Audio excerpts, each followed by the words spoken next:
Faire tomber les murs. Comme je l'ai fait remarquer, il n'existe pas réellement d'anthropologie anarchiste, seulement des fragments. Dans la première partie de cet essai, j'ai essayé de réunir quelques-uns d'entre eux et de trouver des thèmes communs. Dans cette partie, je vais aller plus loin et imaginer une théorie sociale qui pourrait un jour exister. Objections évidentes. Avant d'être en mesure de le faire, je dois absolument répondre à l'objection que l'on oppose habituellement à tout projet de cette nature, soit que l'étude des sociétés anarchistes existantes n'est tout simplement pas pertinente pour le monde moderne. Après tout, ne s'agit-il pas seulement d'une bande de primitifs ? Pour les anarchistes qui connaissent quelque chose à l'anthropologie, les arguments sont bien connus. Voici un échange typique. Le sceptique, eh bien, je prendrais peut-être cette idée d'anarchisme plus au sérieux si tu pouvais me donner des raisons de croire que ça puisse fonctionner. Peux-tu me donner un seul bon exemple d'une société qui a existé sans gouvernement ? L'anarchiste ? Bien sûr, il y en a eu des milliers. Je peux en nommer une douzaine sans réfléchir. Les Bororo, les Baining, les Onondaga, les Wintu, les Emma, les Talensi, les Vezo. Le sceptique ?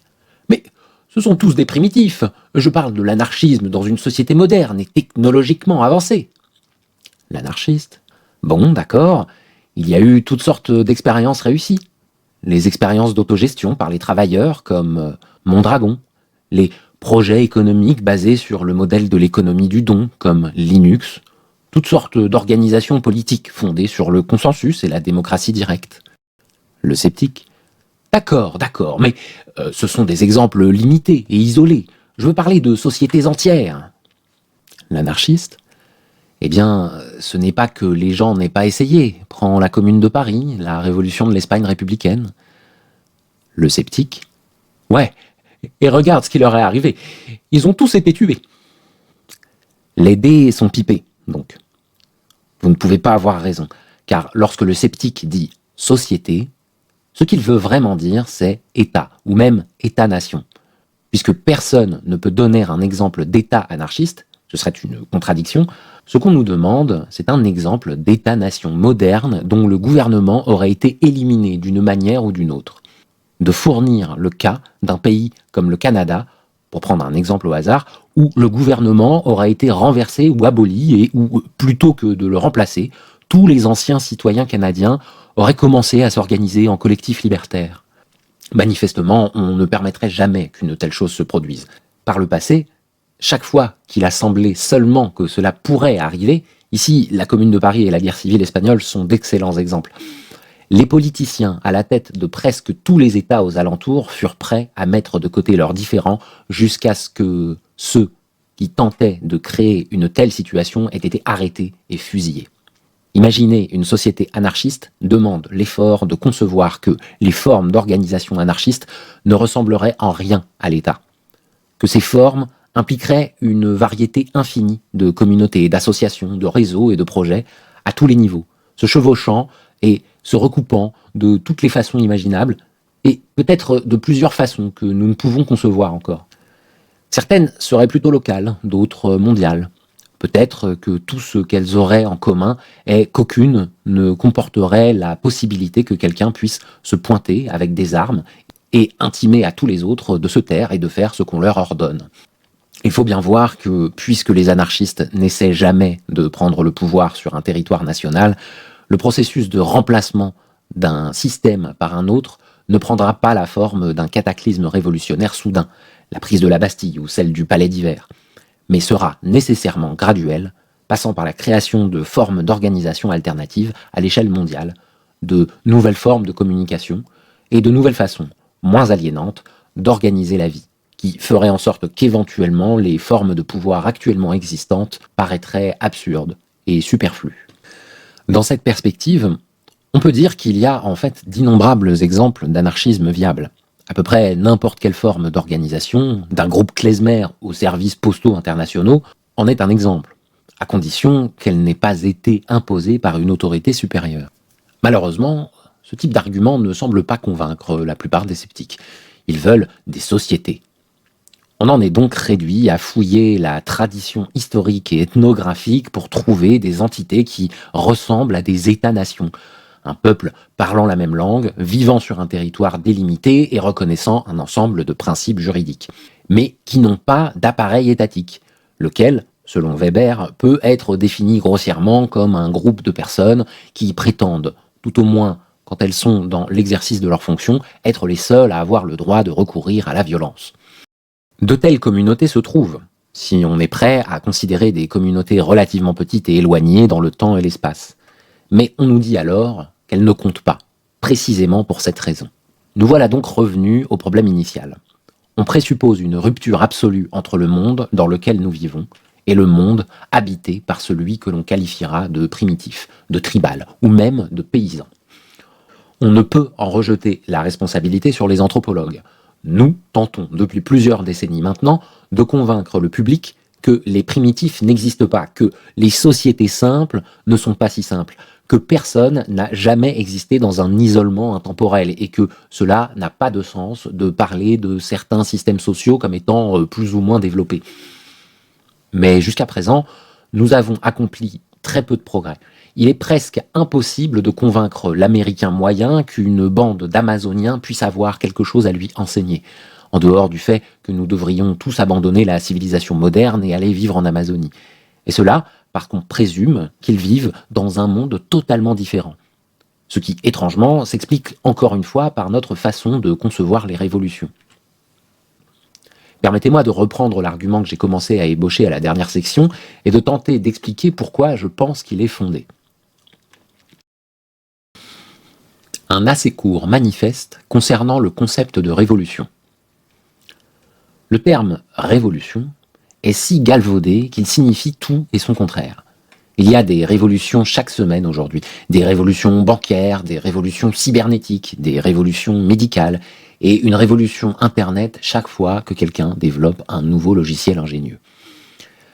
Cette sorte de rhétorique est seulement possible parce que le lieu commun veut que la révolution implique quelque chose comme un changement de paradigme, une rupture claire et fondamentale dans la nature de la réalité sociale, après laquelle tout fonctionne différemment et les catégories antérieures ne s'appliquent plus. C'est ce qui fait qu'il est possible, par exemple, d'affirmer que le monde moderne est issu de deux révolutions, la Révolution française et la Révolution industrielle, malgré le fait que les deux n'aient rien en commun, outre le fait qu'elles semblent avoir marqué une rupture avec ce qui les a précédées. Cela a pour résultat étrange que, comme l'a fait remarquer Helen Maxinswood, nous avons l'habitude de discuter de ce que nous appelons la modernité comme si elle impliquait une combinaison de laisser-faire économique anglais et de gouvernement républicain français, alors que les deux n'ont jamais vraiment existé ensemble. La révolution industrielle s'est produite sous une constitution anglaise bizarre, archaïque, encore en grande partie médiévale, et la France du XIXe siècle était tout sauf un espace de laisser-faire. L'attrait passé de la révolution russe pour les pays en développement semble provenir du fait que c'est le seul exemple d'un pays où les deux types de révolutions ont semblé coïncider. Une prise de pouvoir nationale y a ensuite entraîné une industrialisation rapide. Par conséquent, au XXe siècle, presque tous les gouvernements du Sud, résolus à combler leur retard économique sur les puissances industrielles, devaient aussi déclarer être des régimes révolutionnaires. S'il y a une erreur logique à la base de tout cela, c'est celle d'imaginer que le changement social ou même technologique a la même forme que ce que Thomas Kuhn a appelé la structure des révolutions scientifiques. Kuhn réfère à des événements comme la transition d'un univers newtonien à un univers einsteinien. Il y a une percée intellectuelle et l'univers n'est plus le même par la suite. Appliqué à n'importe quoi d'autre que les révolutions scientifiques, cela impliquerait que le monde correspond vraiment à la connaissance que nous en avons et que dès que nous changeons les principes sur lesquels notre savoir est fondé, la réalité change elle aussi. C'est exactement la sorte d'erreur intellectuelle élémentaire que nous devrions, selon les psychologues du développement, surmonter au début de l'enfance, mais il semble que nous soyons peu nombreux à y être arrivés. En fait, le monde n'est pas tenu de répondre à nos attentes et, dans la mesure où la réalité réfère à quelque chose, c'est précisément à ce qui ne peut jamais être totalement compris dans nos constructions mentales. Les totalités, en particulier, sont toujours des créatures de l'esprit. Les nations, les sociétés, les idéologies, les systèmes clos, rien de cela n'existe vraiment. La réalité est toujours infiniment plus compliquée que cela, même si la croyance qu'ils existent est une force sociale indéniable. Tout d'abord, l'habitude de définir le monde ou la société comme un système totalisant, dans lequel chaque élément acquiert seulement sa signification relativement aux autres, tend presque inévitablement à mener à une conception des révolutions comme des ruptures cataclysmiques.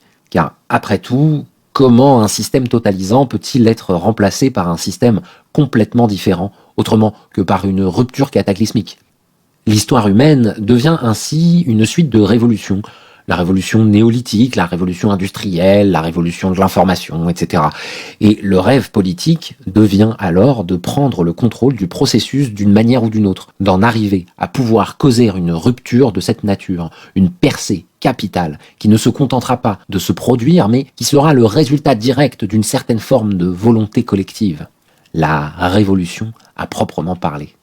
Dans ce cas, il n'est pas surprenant que, dès que les penseurs radicaux ont senti qu'ils devaient abandonner ce rêve, leur première réaction ait été de redoubler d'efforts pour identifier les révolutions qui se produisaient de toute façon. Au point où, aux yeux de quelqu'un comme Paul Virilio, la rupture est notre état permanent, ou pour Jean Baudrillard, le monde change totalement tous les 2 ou 3 ans, chaque fois qu'il a une nouvelle idée. Ceci n'est pas un appel au rejet absolu de telles totalités imaginaires, en supposant même que ce soit possible, ce qui n'est vraisemblablement pas le cas, car elles sont probablement un instrument nécessaire à la pensée humaine. C'est plutôt un appel à ne jamais oublier qu'elles ne sont que cela, des instruments de la pensée.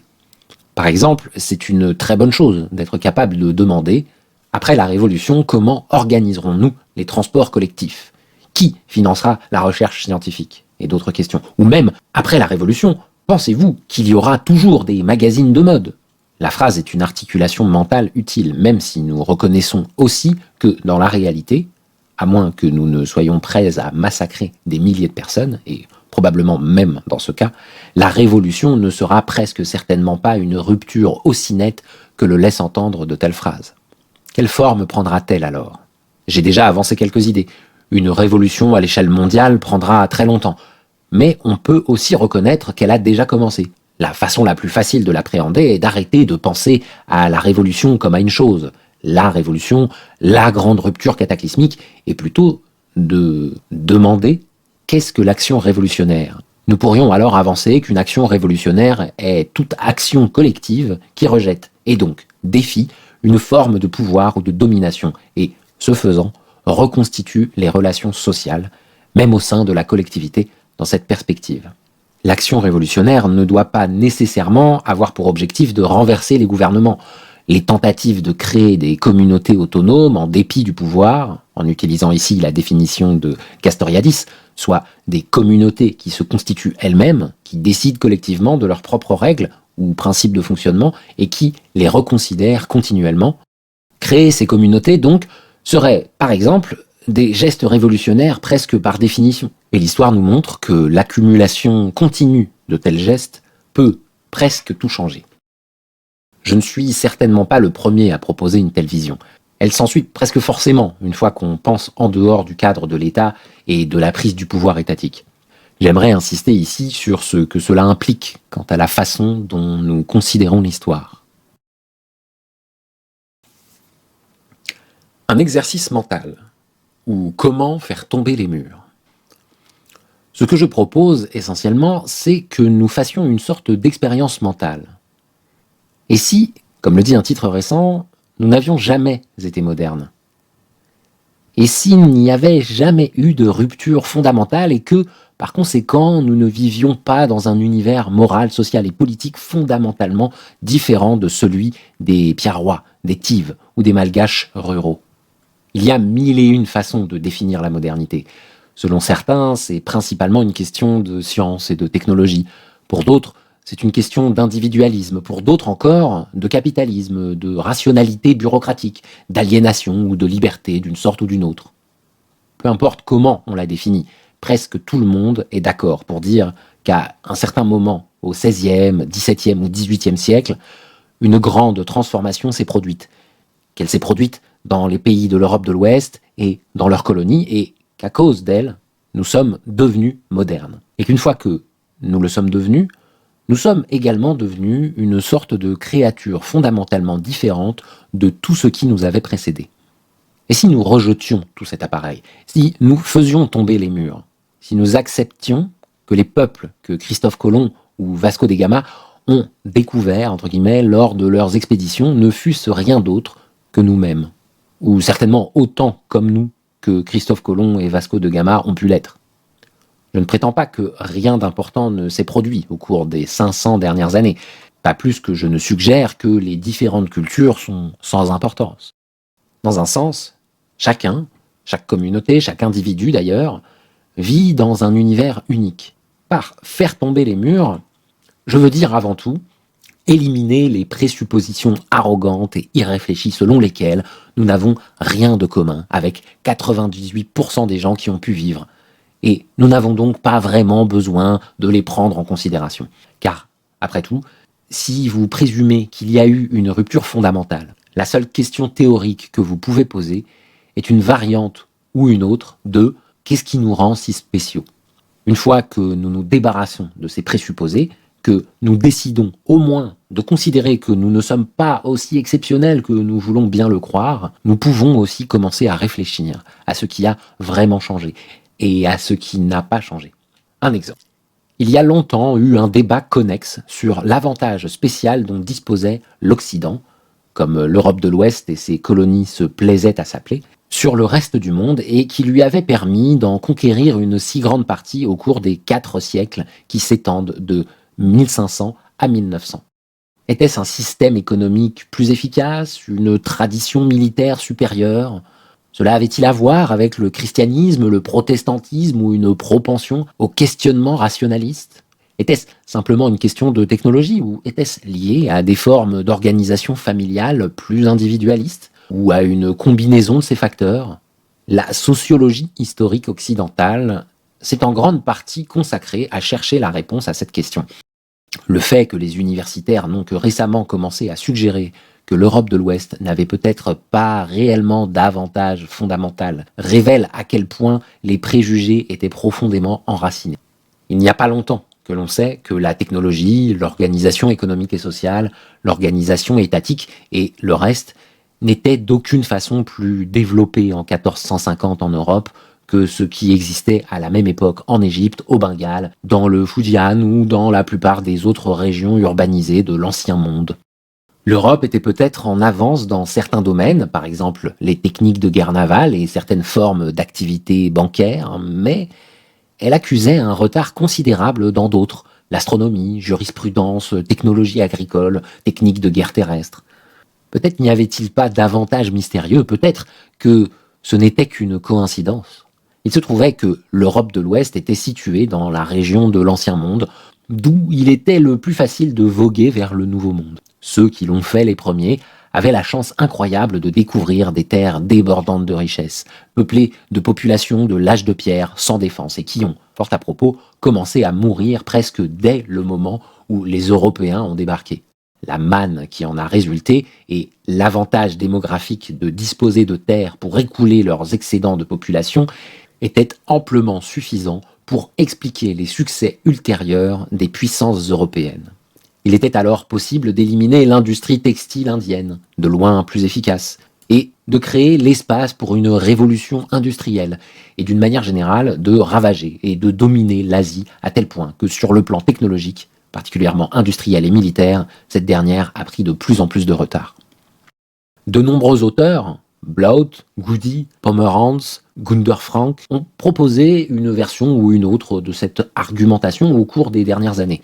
À la base, c'est une argumentation morale, une attaque contre l'arrogance occidentale. À ce titre, elle est extrêmement importante.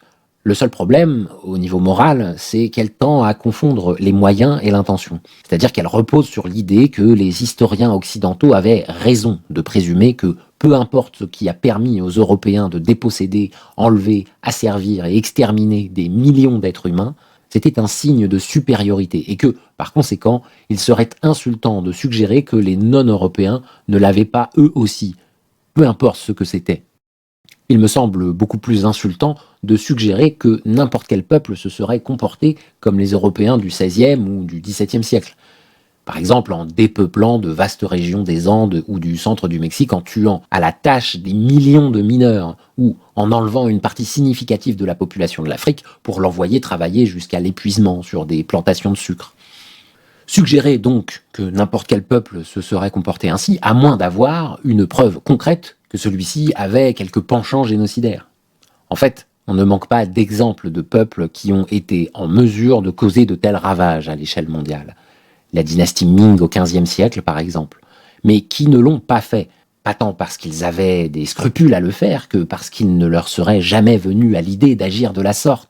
En fin de compte, tout dépend, curieusement, de la façon dont on choisit de définir le capitalisme. Presque tous les auteurs cités plus haut tendent à voir le capitalisme comme un autre accomplissement, une invention de plus parmi toutes les trouvailles que les Occidentaux présument avec arrogance avoir faites, et par conséquent le définissent, comme le font les capitalistes, principalement comme une question d'outils commerciaux et financiers. Mais cet empressement à placer les considérations liées au profit avant toute considération humaine, qui a entraîné les Européens à dépeupler des régions entières du monde afin de mettre sur le marché une quantité maximale d'argent ou de sucre, révélait certainement autre chose. Il me semble que cela mérite un nom particulier. Pour cette raison, il me semble préférable de continuer à définir le capitalisme comme préfèrent le faire ses opposants, c'est-à-dire comme étant fondé sur la relation entre le système du salariat et le principe de la recherche incessante du profit pour le profit. Il est alors possible d'argumenter qu'il s'agissait d'une perversion étrange de la logique commerciale normale qui a pris racine dans une région du monde, auparavant plutôt barbare, et qui a encouragé ses habitants à adopter des comportements qui auraient autrement été considérés comme inacceptables. Encore une fois, cela ne signifie pas nécessairement qu'on doive être d'accord avec la prémisse selon laquelle le capitalisme, une fois qu'il est apparu, est instantanément devenu un système totalisant et qu'à partir de là, tout ce qui s'est produit doit être compris en rapport avec lui. Mais cela suggère un des axes à partir duquel on peut commencer à réfléchir à ce qui est vraiment différent aujourd'hui. Imaginons alors que l'Occident, peu importe comment on le définit, n'avait rien de spécial, et de plus, qu'il n'y a pas eu de rupture fondamentale dans l'histoire humaine. Personne ne peut nier qu'il y a eu des changements quantitatifs massifs. La quantité d'énergie consommée, la vitesse à laquelle les humains peuvent voyager, le nombre de livres produits et lus, tous ces chiffres ont augmenté de façon exponentielle. Mais imaginons, au fin de notre exercice mental bien sûr, que ces changements quantitatifs en soi n'implique pas nécessairement de changement qualitatif. Nous ne vivons pas dans une société fondamentalement différente de tout ce qui a précédé. Notre conception du temps n'est pas fondamentalement différente. L'existence d'usines ou de puces électroniques ne signifie pas que la nature fondamentale des possibilités politiques ou sociales ait changé. En d'autres mots, l'Occident a peut-être introduit de nouvelles possibilités, mais cela n'a éliminé aucune des anciennes. La première chose dont on se rend compte quand on essaie de réfléchir ainsi, c'est que c'est extrêmement difficile. On doit passer outre une série interminable de ruses et d'astuces intellectuelles qui créent un fossé autour des sociétés modernes. Laissez-moi donner un seul exemple. Il est commun de distinguer ce qu'on appelle les sociétés fondées sur la parenté des sociétés modernes, qui sont censées être fondées sur des institutions impersonnelles comme le marché ou l'État. Les sociétés traditionnellement étudiées par les anthropologues ont des systèmes fondés sur la parenté. Elles sont organisées en groupes de descendance, lignage, clan, moitié ou ramage, qui font remonter leur lignée à des ancêtres communs, qui vivent principalement sur des territoires ancestraux et qui sont vus comme constitués de personnes semblables. Une idée habituellement exprimée par l'évocation du partage d'attributs physiques, une même chair, des mêmes os, un même sang ou une même peau. Les systèmes fondés sur la parenté deviennent souvent le fondement de l'inégalité sociale, alors que certains groupes sont vus comme supérieurs à d'autres, comme dans les systèmes de caste, où la parenté établit toujours les conditions des relations sexuelles, du mariage et de la transmission de la propriété d'une génération à l'autre. L'expression « fondée sur la parenté » est souvent utilisé de la même façon qu'on utilisait autrefois le mot primitif, soit pour désigner des sociétés exotiques qui ne sont aucunement comme la nôtre. C'est pourquoi on présume que l'anthropologie est nécessaire pour les comprendre, alors qu'on présume que des disciplines totalement différentes, comme la sociologie et l'économie, sont nécessaires pour étudier les sociétés modernes. Mais les mêmes personnes qui avancent cet argument tiennent habituellement pour acquis que les principaux problèmes sociaux dans notre propre société moderne, ou postmoderne, en ce qui concerne notre présent propos, c'est exactement la même chose, tournent autour de questions de race, de classe et de sexe. En d'autres mots, précisément autour de la nature de notre système de parenté. Après tout, qu'est-ce que cela signifie de dire que la plupart des Américains considèrent que le monde est divisé en races? Cela signifie qu'ils croient qu'il est divisé en groupes de même descendance et origine géographique qui, pour cette raison, sont perçus comme différents types de personnes. Que cette idée est habituellement exprimée à l'aide de références aux attributs physiques du sang et de la peau, et que le système qui en découle régit les relations sexuelles, le mariage ou la transmission de la propriété, et donc crée et maintient des inégalités sociales. Cela ressemble beaucoup au système clanique classique, mais à une échelle globale. On pourrait objecter qu'il y a beaucoup de mariages interraciaux et encore davantage de relations sexuelles interraciales, mais après tout, c'est ce à quoi nous devrions nous attendre. Les études statistiques révèlent toujours que, même dans les sociétés dites traditionnelles, comme les sociétés Nambikwara ou Arapesh, au moins 5 à 10% des jeunes se marient avec quelqu'un avec qui ils ne devraient pas s'unir. Statistiquement, ces phénomènes ont à peu près la même importance. La question des classes sociales est légèrement plus compliquée, puisque les groupes sont moins clairement liés. La différence entre une classe au pouvoir et un ensemble de personnes qui ont bien réussi est quand même précisément la parenté, la capacité de marier ses enfants convenablement et de transmettre ses avantages à ses descendants. Les gens se marient également avec des personnes appartenant à d'autres classes sociales, mais rarement très éloignées. Et bien que la plupart des Américains semblent penser qu'ils vivent dans un pays où il y a une mobilité sociale considérable, lorsqu'on leur demande de donner des exemples, habituellement, tout ce qu'ils trouvent, ce sont des histoires de personnes pauvres qui ont fait fortune.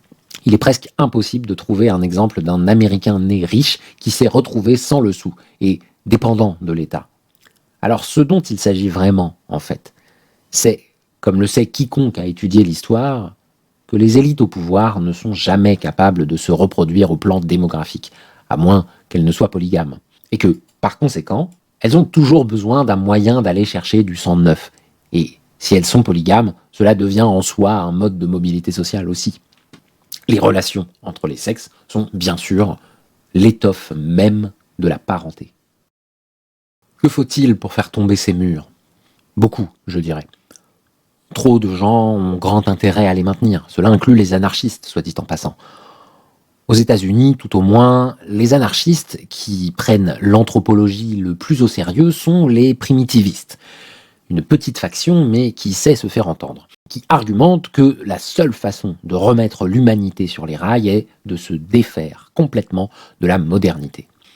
Inspiré par l'essai de Marshall Sahlins, intitulé The Original Affluent Society, la première société d'abondance, il suggère qu'il eut une époque où l'aliénation et l'inégalité n'existaient pas, où tout le monde était un chasseur-cueilleur anarchiste, et que, par conséquent, la vraie libération ne peut être atteinte que si on abandonne la civilisation et qu'on retourne au paléolithique supérieur, ou tout au moins au début de l'âge de fer. En fait, nous ne connaissons presque rien de la vie à l'ère paléolithique, hormis le genre de choses qui peut être glané de l'étude de crânes très anciens. C'est-à-dire qu'à l'ère paléolithique, les gens avaient de bien meilleures dents et qu'ils mouraient aussi beaucoup plus fréquemment de traumatismes crâniens. Mais ce que nous observons dans la tradition ethnographique plus récente est une diversité sans fin. Il y a eu des sociétés, des chasseurs-cueilleurs avec des nobles et des esclaves et des sociétés agraires farouchement égalitaires.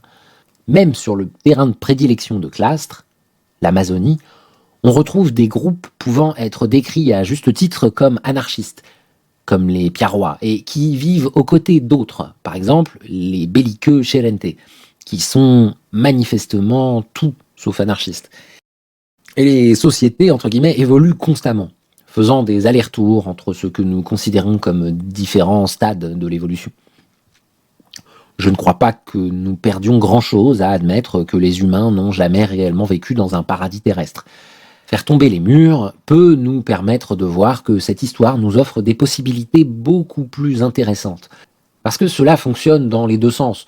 Non seulement avons-nous encore dans les sociétés industrielles des systèmes de parenté et des cosmologies, mais d'autres sociétés ont des mouvements sociaux et des révolutions. Ce qui signifie, entre autres choses, que les théoriciens radicaux n'ont plus besoin de se pencher interminablement sur les deux mêmes maigres siècles d'histoire révolutionnaire.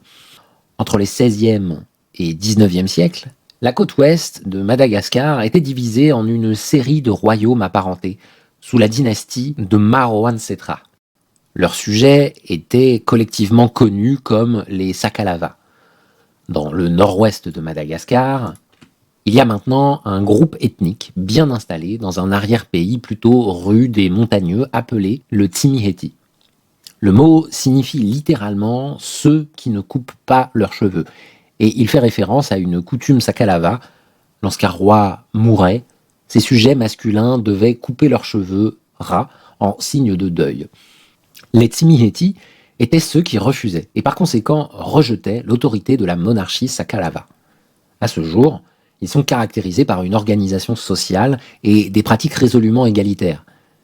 Ils sont, en d'autres mots, les anarchistes du nord-ouest de Madagascar. Ils ont maintenu jusqu'à aujourd'hui une réputation de maîtres de l'évasion. Sous les Français, les administrateurs se plaignaient qu'ils pouvaient envoyer des équipes organiser la main-d'œuvre pour bâtir une route près d'un village Tsimihety, négocier les conditions avec des anciens apparemment coopératifs et retourner avec l'équipement une semaine plus tard pour découvrir que le village avait été totalement abandonné. Chacun des habitants ayant déménagé chez un parent ailleurs au pays. Ce qui m'intéresse particulièrement ici, c'est le principe de l'ethnogénèse, comme on l'appelle aujourd'hui. Les Tsimihety sont maintenant considérés comme un foko, un peuple ou un groupe ethnique. Mais leur identité a émergé comme un projet politique. Le désir de vivre libre de la domination Sakalava s'est traduit en désir qui a pénétré toutes les institutions sociales, des assemblées villageoises aux rites mortuaires, de vivre dans une société libre de marques de hiérarchie.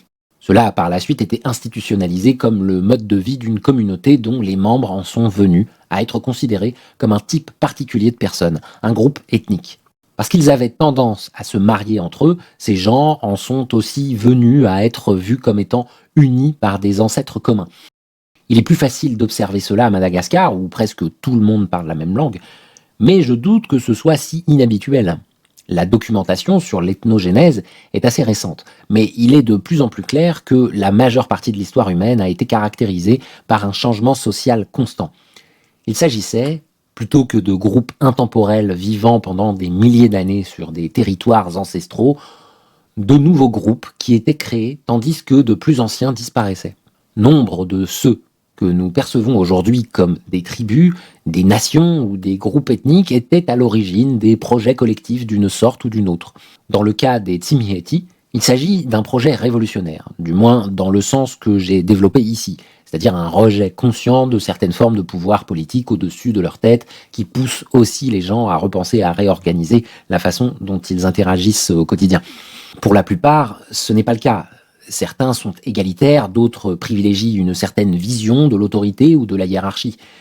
Quoi qu'il en soit, cela se rapproche beaucoup de ce que nous considérerions comme des mouvements sociaux, sauf qu'en l'absence de confrontation, de rassemblement et de manifeste, les voies par lesquelles passaient la création et la revendication de nouvelles formes de vie politique, économique et sociale, ou ce que nous appellerions ainsi, inspirées par des valeurs différentes, étaient autres.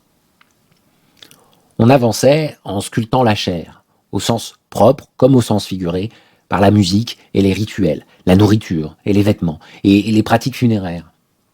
C'est en partie pour cela qu'avec le temps, ce qui au départ est un projet devient une identité qui peut même paraître en continuité avec la nature, ancrée en elle. Les projets s'ossifient et se solidifient en vérité ou en caractéristiques collectives qui ont la force de l'évidence. Il n'y a pas de doute qu'une discipline à part entière pourrait être inventée pour étudier précisément comment se produit un tel processus, analogue, à certains égards, à la routinisation du charisme de Weber, plein de stratégies, de revirements, de détournements d'énergie. Les champs sociaux, qui sont par essence des lieux de reconnaissance de certaines valeurs, peuvent devenir des frontières à défendre. Les représentations ou les véhicules de valeurs deviennent eux-mêmes des puissances sacrées. La création glisse vers la commémoration. Les restes ossifiés des mouvements de libération peuvent finir par se transformer sous l'emprise des États en ce que nous appelons des nationalismes. Ils peuvent alors être mobilisés pour appuyer l'appareil d'État ou former la base de nouveaux mouvements sociaux opposés à ce dernier. Ce qui est essentiel ici, il me semble, c'est que cette pétrification n'est pas l'apanage des projets sociaux. Elle peut également affecter les États eux-mêmes. C'est un phénomène que les théoriciens des luttes sociales ont rarement apprécié à sa juste valeur. Lorsque l'administration coloniale française s'est établie à Madagascar, elle a commencé, comme on pouvait s'y attendre, par diviser la population en une série de tribus. Merina, Betsileo, Bara, Sakalava, Vezo, Timiheti, etc. Puisqu'il y a peu de différences claires sur le plan de la langue, il est plus facile ici qu'ailleurs de discerner quelques-uns des principes à l'origine de ces divisions. Certains sont politiques. Les Sakalava sont des sujets notoires de la dynastie Marwan-Setra, qui a créé au moins 3 royaumes sur la côte ouest. Les Timiheti sont ceux qui ont refusé de prêter allégeance. Ceux qu'on appelle Merina sont les habitants des Hautes-Terres, unis à l'origine par leur allégeance à un roi appelé Adrianampo Inimerina. On désigne collectivement les sujets d'autres royaumes montagneux plus au sud, que les Mérina ont conquis presque immédiatement par la suite, du nom de Betsileo. Certains noms s'inspirent de l'endroit où les gens vivent ou de ce dont ils tirent leur subsistance. Les Tanala sont les habitants des forêts sur la côte est. Sur la côte ouest, les Mikéas sont des chasseurs-cueilleurs et les Vezo des pêcheurs. Mais même dans ce cas, il y a habituellement une dimension politique. En effet, les Vezo vivaient à côté des monarchies Sakalava, mais comme les Timiheti, ils ont réussi à rester indépendants, car selon la légende, chaque fois qu'ils apprenaient que des représentants royaux étaient en route pour leur rendre visite, ils montaient dans leurs canots et attendaient au large que ceux-ci soient partis. Les villages de pêcheurs qui ont succombé sont devenus Sakalava, et non Vezo. Les Merina, les Sakalava et les Betsileo sont de loin les plus nombreux. En somme, la plupart des Malgaches ne sont pas vraiment définis par leur allégeance politique, mais par les allégeances de leurs ancêtres autour de 1775 ou 1800. Ce qui est intéressant, c'est ce qui est arrivé à ces identités une fois que ces rois ne furent plus là. Les Merina et les Sakalava semblent représenter ici 2 possibilités opposées. Plusieurs de ces anciens royaumes étaient essentiellement des systèmes d'extorsion institutionnalisés, dans la mesure où les gens ordinaires participaient vraiment à la politique du royaume, c'était par un travail ritualisé. Construire des palais et les tombeaux royaux, par exemple, dans lequel chaque clan se voyait habituellement attribuer un rôle honorifique très spécifique. À l'intérieur du royaume Mérina, ce système avait fini par être tellement perverti que, lorsque les Français sont arrivés, il était presque complètement discrédité et le pouvoir royal en était venu à être identifié, comme je l'ai mentionné, avec l'esclavage et le travail forcé. En conséquence, les Mérina existent aujourd'hui principalement sur papier. Personne dans les campagnes ne s'identifie plus comme tel, sauf peut-être dans les dissertations scolaires. Le cas des Sakalava est très différent. L'identité Sakalava est encore bien vivante sur la côte ouest, et elle continue de faire référence aux partisans de la dynastie Marwan-Setra. Mais au cours des quelques 150 dernières années, les allégeances primordiales de la plupart des Sakalava allaient aux membres défunts de cette dynastie. Alors que les membres vivants de la royauté sont en grande partie ignorés, les tombeaux des anciens rois continuent d'être reconstruits et redécorés lors de vastes projets communautaires. C'est en cela que consiste en grande partie le fait d'être Sakalava. Et les rois défunts font encore connaître leurs souhaits, grâce à des médiums, qui sont habituellement des femmes âgées d'origine plus modeste. Il semble également que dans plusieurs autres régions de Madagascar, personne n'acquiert sa pleine autorité avant de mourir. Le cas des Sakalava n'est donc peut-être pas si extraordinaire, mais il révèle une façon très commune d'échapper aux effets directs du pouvoir. Si on ne peut simplement l'éviter, comme les Vezo ou les Tsimihety, on peut en quelque sorte essayer de le fossiliser. Dans le cas des Sakalava, l'ossification de l'État est assez littérale. Les rois qui continuent d'être vénérés prennent la forme physique de reliques royales. Ce sont littéralement des dents et des os. Cette approche est probablement beaucoup plus commune que nous ne le soupçonnons. Kaïsia et Colm, par exemple, a récemment avancé l'idée intrigante que la sorte de royauté divine que décrit Sir James Frazer dans Le Rameau d'Or, où d'innombrables rituels et tabous contraignaient les rois, ne pas toucher la terre, ne pas voir le soleil, n'était pas, comme nous le présumons habituellement, une forme archaïque de royauté, mais, dans la plupart des cas, une forme très récente. Elle cite aussi l'exemple de la monarchie Congo, qui, lorsque les Portugais sont arrivés pour la première fois à la fin du XVe siècle, ne semblait pas beaucoup plus ritualisée que la monarchie au Portugal ou en Espagne à la même époque. Il y avait un certain degré de cérémonial de cour, mais rien qui n'interférait avec la gouvernance. C'est seulement plus tard, quand le royaume a sombré dans la guerre civile et qu'il a éclaté en fragments de plus en plus petits, que ces gouvernants sont devenus de plus en plus des êtres sacrés. Des rituels élaborés ont été créés, les restrictions se sont multipliées, au point qu'à la fin, les rois, entre guillemets, étaient confinés à de petits bâtiments ou littéralement castrés au moment de monter sur le trône. Par conséquent, ils administraient très peu. La plupart des Bakongo avaient évolué vers un système en grande partie d'autogestion, bien que tumultueux, car en proie au commerce des esclaves. Y a-t-il quelque chose dans tout cela qui soit pertinent relativement aux préoccupations contemporaines? Beaucoup de choses, selon moi. Les penseurs autonomes en Italie ont développé, au cours des 2 dernières décennies, une théorie de ce qu'ils appellent l'exode révolutionnaire. Elle est inspirée en partie de conditions particulières à l'Italie, le refus généralisé du travail en usine parmi les jeunes, la multiplication des squats et des centres sociaux occupés dans tant de villes italiennes. À tous ces niveaux, l'Italie semble avoir été un laboratoire pour les mouvements sociaux futurs, annonçant des mouvements qui commencent aujourd'hui à se dessiner à l'échelle mondiale. D'après la théorie de l'exode, la façon la plus efficace de s'opposer au capitalisme et à l'État libéral n'est pas la confrontation directe, mais ce que Paolo Virno appelle le retrait actif, la défection massive de ceux qui souhaitent créer de nouvelles formes de communauté. Il suffit de jeter un coup d'œil à l'histoire pour en trouver confirmation dans les exemples de la plupart des formes de résistance populaire qui ont réussi. Celle-ci ne consistait pas à défier le pouvoir de front, ce qui entraîne habituellement un massacre, ou sinon débouche sur la transformation en une variante parfois pire de la chose même contre laquelle on s'élevait au départ. Elles impliquaient au contraire une stratégie visant à échapper à son emprise, comme la fuite, la désertion ou la fondation de nouvelles communautés.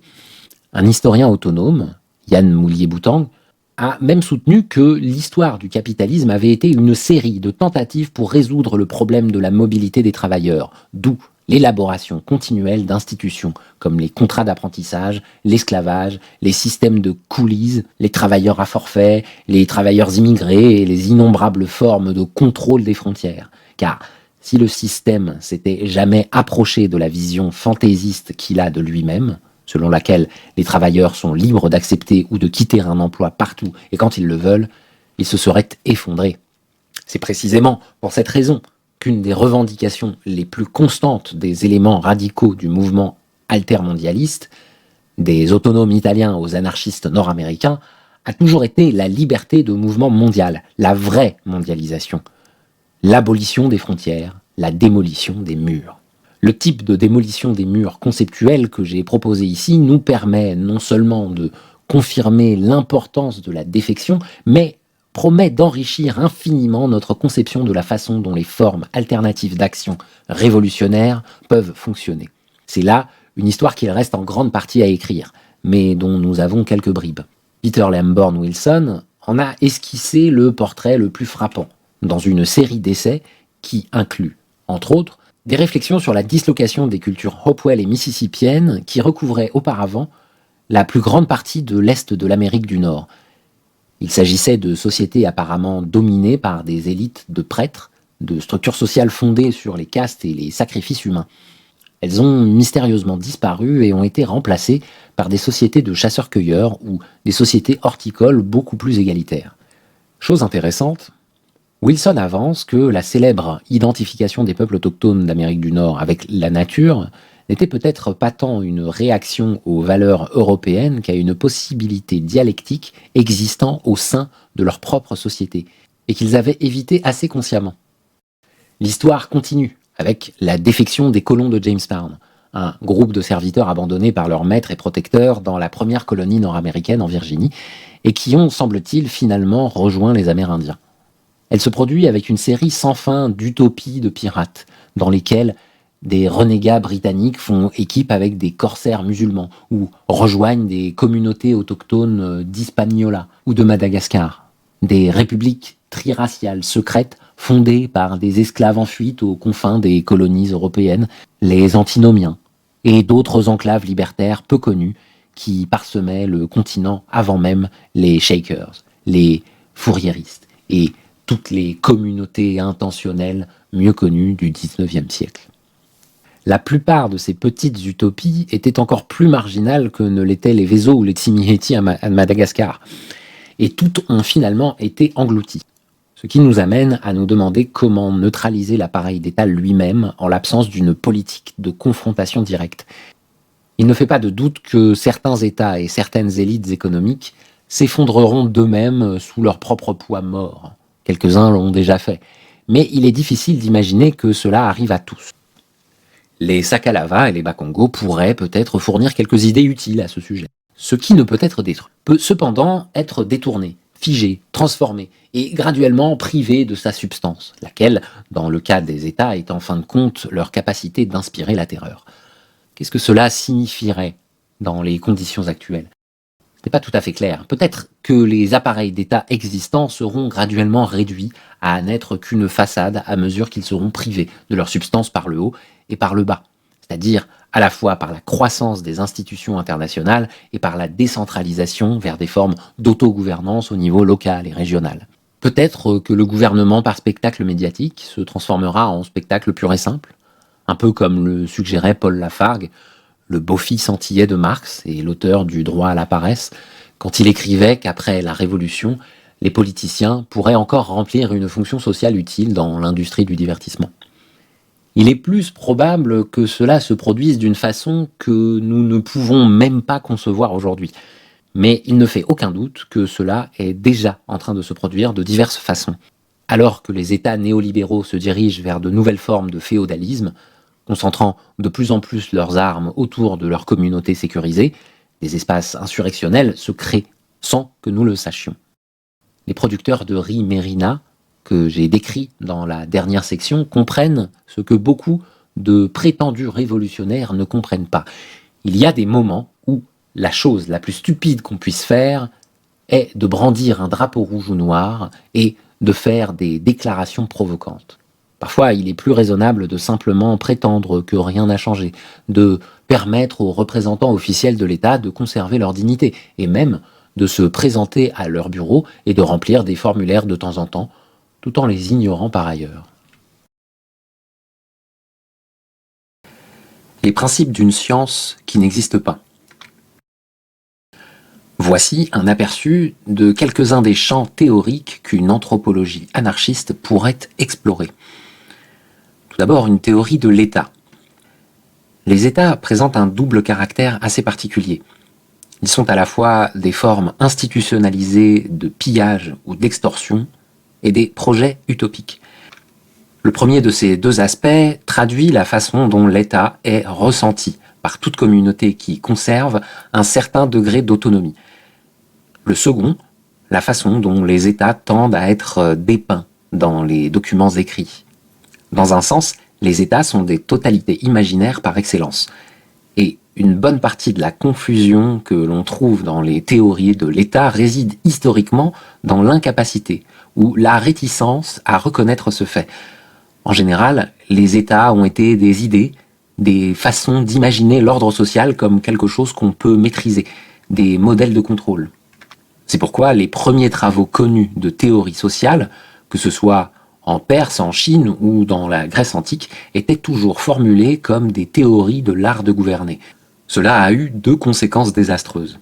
L'une est d'avoir donné mauvaise réputation à l'utopisme. Le mot utopie évoque d'abord l'image d'une cité idéale, habituellement à géométrie parfaite. L'image semble remonter à l'origine au camp militaire royal, un espace géométrique qui est entièrement l'émanation d'une volonté individuelle unique, un fantasme de contrôle total. Tout cela a eu des conséquences politiques catastrophiques, c'est le moins qu'on puisse dire. L'autre conséquence est que nous tendons à supposer que les États et l'ordre social, ou même les sociétés, coïncident en grande partie. En d'autres mots, nous avons tendance à prendre au sérieux les affirmations les plus grandioses, même les plus paranoïaques, qu'ont pu faire des dirigeants du monde, supposant que, peu importe le projet cosmologique qu'ils ont prétendu poursuivre, celui-ci a vraiment correspondu, au moins dans ses grandes lignes, à quelque chose dans la réalité. Il est probable que, dans beaucoup de ces cas, ces prétentions n'aient été appliquées que dans un rayon de quelques dizaines de mètres autour du monarque, tandis que la plupart des sujets voyaient probablement les élites au pouvoir, au jour le jour, comme des voleurs et des prédateurs. Une théorie adéquate de l'État devrait donc commencer par distinguer dans chaque cas entre l'idéal de gouvernement pertinent, qui peut être à peu près n'importe quoi, un besoin d'imposer une discipline de type militaire, la capacité de mettre théâtralement en représentation un mode de vie élégant qui soit une source d'inspiration pour d'autres, la nécessité d'offrir continuellement aux dieux des cœurs humains pour repousser l'apocalypse, etc., et les mécanismes de gouvernement, sans présumer qu'idéal et mécanisme se juxtaposent nécessairement. Il peut y avoir des correspondances, mais cela doit être établi. Par exemple, le mythe de l'Occident remonte en grande partie à la description qu'a faite Hérodote d'un choc historique entre l'Empire perse, basé sur un idéal d'obéissance et de pouvoir absolu, et les cités grecques d'Athènes et de Sparte, fondées sur des idéaux d'autonomie civique, de liberté et d'égalité.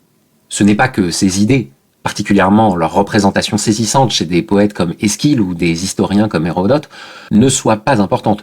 Il serait peut-être impossible de comprendre l'histoire occidentale sans elles, mais leur importance et leur éclat même ont longtemps dissimulé aux historiens une réalité qui apparaît de plus en plus clairement.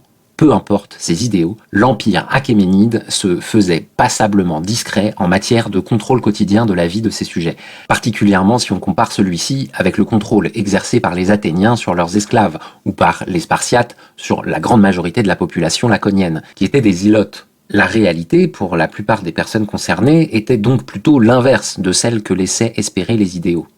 Une des découvertes les plus saisissantes de l'anthropologie évolutionniste est qu'il est parfaitement possible d'avoir des lois et des nobles et tous les signes extérieurs de la monarchie sans pour autant avoir d'État, au sens de l'appareil technique que celui-ci suppose.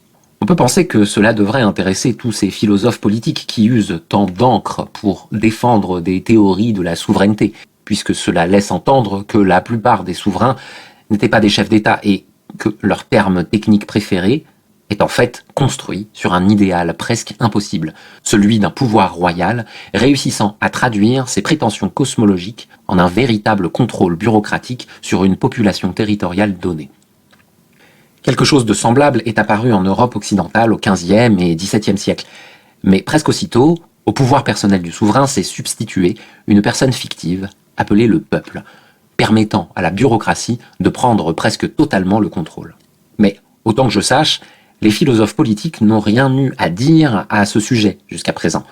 Selon moi, cela est dû en grande partie à un très mauvais choix de mots. Les anthropologues évolutionnistes désignent les royaumes qui n'ont pas de bureaucratie coercitive à part entière sous le nom de chefferie, un terme qui évoque plus les images de Geronimo ou de Sitting Bull que de Salomon, Louis le Pieux ou l'Empereur jaune. Et bien sûr, le cadre évolutionniste lui-même fait voir de telles structures comme une étape précédant immédiatement l'émergence de l'État, et non comme une forme alternative, ou même une chose en laquelle un État peut se transformer. Clarifier tout cela serait un projet historique majeur. Une théorie des entités politiques qui ne sont pas des États. Voilà donc un projet, analyser l'État comme la relation entre un imaginaire utopique et une réalité désordonnée impliquant des stratégies de fuite et d'évasion, des élites prédatrices et des mécanismes de régulation et de contrôle. Tout cela souligne le besoin pressant d'un autre projet, qui poserait les questions suivantes. Si beaucoup des entités politiques que nous sommes habitués de voir comme des États n'en sont pas, du moins pas dans le sens weberien, alors que sont-elles? Et qu'est-ce que cela implique quant aux possibilités politiques? Dans un sens, il est étonnant qu'une telle littérature théorique n'existe pas déjà. C'est un signe de plus, j'imagine, de la difficulté pour nous de penser en dehors du cadre étatiste. Un excellent exemple, une des revendications les plus constantes des militants altermondialistes a été l'élimination des restrictions frontalières. Si nous nous mondialisons, soyons conséquents, éliminons les frontières nationales. Laissons les gens aller et venir librement et vivre là où ils le veulent. Cette revendication est souvent formulée en invoquant la notion de citoyenneté mondiale, mais elle entraîne immédiatement des objections. Se référer à une citoyenneté mondiale ne revient-il pas à en appeler à une sorte d'État mondial? Est-ce vraiment ce que nous voulons? La question devient alors comment théoriser une citoyenneté en dehors de l'État? Cette question est souvent traitée comme un dilemme profond, possiblement insurmontable, mais si on examine la question historiquement, il est difficile de comprendre pourquoi cela devrait être le cas. On considère habituellement que les notions occidentales modernes de citoyenneté et de liberté politique sont issues de deux traditions, l'une qui prend sa source dans l'Athènes ancienne, l'autre dans l'Angleterre médiévale, où on tend à remonter à la revendication des privilèges aristocratiques vis-à-vis de la couronne dans la Grande Charte, à la pétition des droits, etc., ouvrant ensuite sur l'extension graduelle de ces mêmes droits au reste de la population. Or, en fait, il n'y a pas de consensus parmi les historiens quant à savoir si la cité classique d'Athènes ou l'Angleterre médiévale étaient des États, et ce, précisément parce que les droits des citoyens dans la première et les privilèges aristocratiques dans la deuxième étaient si bien établis. Il est difficile de concevoir Athènes comme un État, comportant un monopole de l'appareil d'État sur la force, si on prend en considération le fait que l'appareil de gouvernement minimal qui était en place était entièrement formé d'esclaves, eux-mêmes propriété collective de l'ensemble des citoyens. La police d'Athènes était formée d'anciens sites, amenés depuis ce qui est aujourd'hui la Russie ou l'Ukraine, et leur statut légal est révélé par le fait que, dans la loi athénienne, le témoignage d'un esclave n'était recevable comme preuve que s'il avait été obtenu sous la torture. Alors, comment appelle-t-on de telles entités? Des chefferies? Il est concevable de décrire King John comme un chef au sens technique, évolutionniste, mais appliquer ce terme à Périclès semble absurde. Nous ne pouvons pas non plus continuer à appeler l'Athènes antique une cité-État, si ce n'était pas un État. Il semble que nous n'ayons tout simplement pas les outils conceptuels pour parler de telles choses. Cela vaut également pour la typologie des États, ou, plus récemment, des entités apparentées à des États.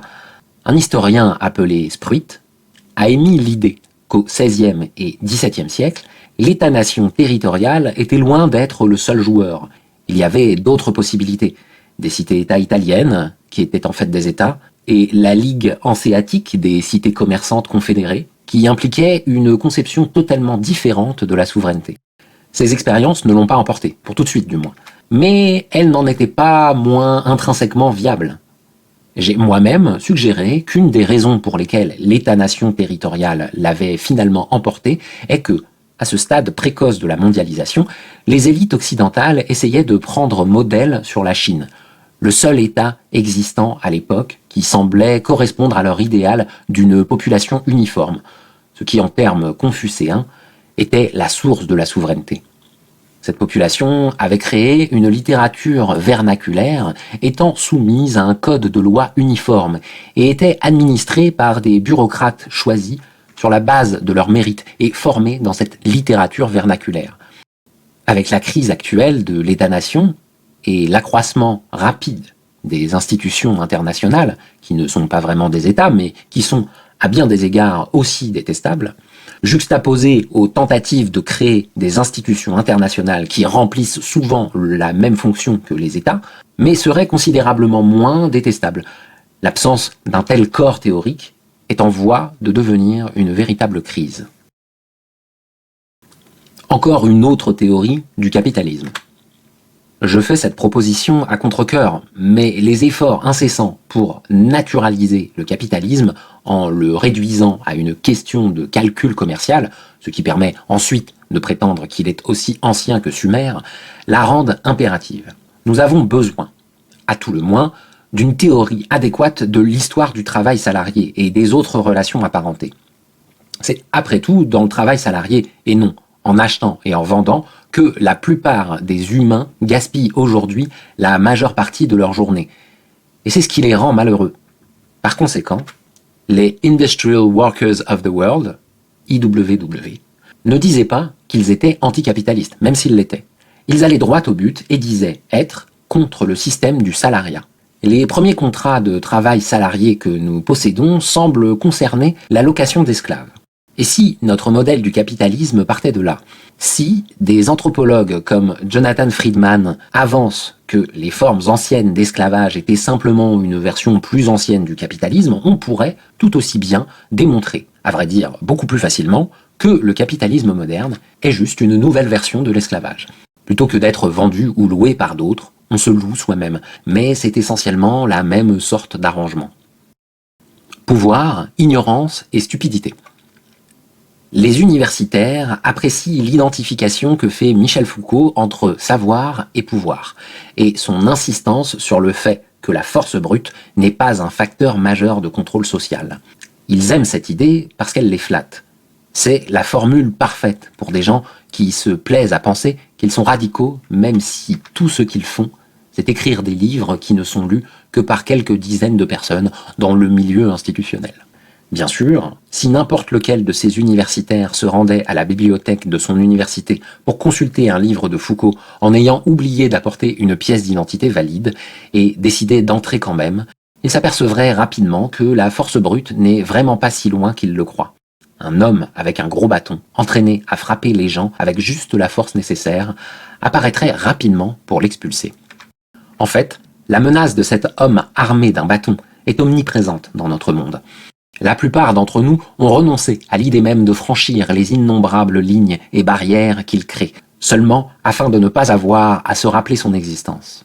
Si vous voyez une femme affamée qui se tient à quelques mètres d'une énorme pile de nourriture, un fait quotidien pour la plupart d'entre nous qui vivons en ville, il y a une raison pour laquelle vous ne pouvez tout simplement pas en prendre un peu et lui en donner.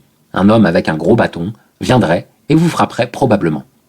Les anarchistes, par contraste, ont toujours pris plaisir à nous rappeler sa présence. Les résidents de la communauté de squatteurs de Christiania, au Danemark, par exemple, ont un rituel pendant la période des fêtes. Ils s'habillent en Père Noël, prennent des jouets dans les grands magasins et les distribuent aux enfants dans la rue. En partie juste pour que tout le monde puisse savourer l'image de policiers frappant le Père Noël et arrachant des jouets à des enfants en pleurs.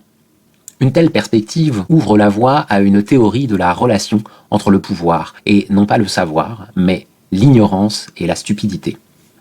Parce que la violence, particulièrement la violence structurelle, où tout le pouvoir est d'un côté, crée l'ignorance. Si vous avez le pouvoir de frapper des gens sur la tête quand vous le voulez, vous n'avez pas trop à vous inquiéter de comprendre ce qu'ils comprennent, eux-mêmes, de ce qui est en train de se produire, et par conséquent, en règle générale, vous ne le faites pas. Un moyen infaillible de simplifier les arrangements sociaux, d'ignorer le jeu incroyablement complexe des perspectives, des passions, des intuitions, des désirs et de la compréhension mutuelle dont est faite la vie humaine, est d'établir une règle et de menacer de s'attaquer à quiconque y contrevient. C'est pourquoi la violence a toujours été le recours préféré des personnes stupides. C'est la forme de stupidité à laquelle il est presque impossible de fournir une réponse intelligente. C'est aussi bien sûr le fondement de l'État. Contrairement à la croyance populaire, les bureaucraties ne créent pas la stupidité. Elles sont un moyen de gérer des situations qui sont par nature stupides, car elles reposent, en définitive, sur l'arbitraire de la force. Cela devrait nous amener finalement à une théorie de la relation entre la violence et l'imagination. Pourquoi les gens au bas de l'échelle, les victimes de la violence structurelle, passent-ils leur temps à s'imaginer ce que doit être la vie de ceux qui sont en haut, les bénéficiaires de la violence structurelle, tandis qu'il n'arrive presque jamais à ceux qui sont au sommet de se demander ce que c'est que d'être au bas de l'échelle. Les êtres humains étant des êtres dotés de sympathie, cela tend à devenir un des piliers de tout système d'inégalité. Les opprimés se soucient vraiment de leurs oppresseurs, du moins bien davantage que les oppresseurs ne se soucient d'eux. Mais cela semble être une conséquence de la violence structurelle. Une écologie des associations volontaires.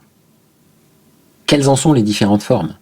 Dans quel milieu prospèrent-elles? Et d'ailleurs, d'où est venue cette notion bizarre de corporation? Une théorie du bonheur politique. Plutôt qu'une simple théorie des raisons pour lesquelles la plupart des personnes aujourd'hui n'en font jamais l'expérience, cela serait facile. Hiérarchie. Une théorie de la façon dont les structures hiérarchiques, par leur logique propre, créent nécessairement leur propre contre-image ou négation. C'est ce qu'elles font, vous savez. Et je peux pas faire la lecture d'un truc aussi lapidaire. Fais des phrases, David. Aide-moi un peu. Souffrance et plaisir. Sur la privatisation du désir. Il est courant, parmi les anarchistes, les autonomes, les situationnistes et autres nouveaux révolutionnaires, de croire que l'ancienne génération de révolutionnaires sombres et déterminés, qui ont l'esprit de sacrifice et qui voient le monde seulement en termes de souffrance, ne produiront en définitive que plus de souffrance. Assurément, c'est ce qui a eu tendance à se produire par le passé, d'où l'accent sur le plaisir, le carnaval et la création de zones autonomes temporaires, où on peut vivre comme si on était déjà libre. L'idéal du Festival des Résistances, avec sa musique folle et ses marionnettes géantes, est, assez consciemment, de retourner au monde médiéval des géants et des dragons d'osier gigantesques, des mâts enrubannés et des danses médiévales de fertilité. Le monde même que les pionniers puritains à l'esprit capitaliste haïssaient tant et ont finalement réussi à détruire. L'histoire du capitalisme est passée des attaques contre la consommation collective et festive à la diffusion de formes de consommation hautement individuelles, privées et même secrètes. Après tout, une fois que toutes ces personnes consacraient leur temps à produire des choses plutôt qu'à faire la fête, il fallait trouver le moyen de tout vendre. Un processus de privatisation du désir. La question théorique est comment réconcilier tout cela avec l'intuition théorique troublante de personnes comme Slavoj Žižek, selon qui la façon la plus facile d'inspirer la haine ethnique est de se concentrer sur les façons bizarres et perverses dont l'autre groupe recherche le plaisir. Si on désire mettre en valeur ce qui est commun, la façon la plus facile est de faire remarquer qu'ils ressentent aussi la douleur. Une ou plusieurs théories de l'aliénation. C'est la récompense ultime. Quelles sont exactement les dimensions possibles de l'expérience non aliénée? Comment ces modalités peuvent-elles être répertoriées ou prises en considération?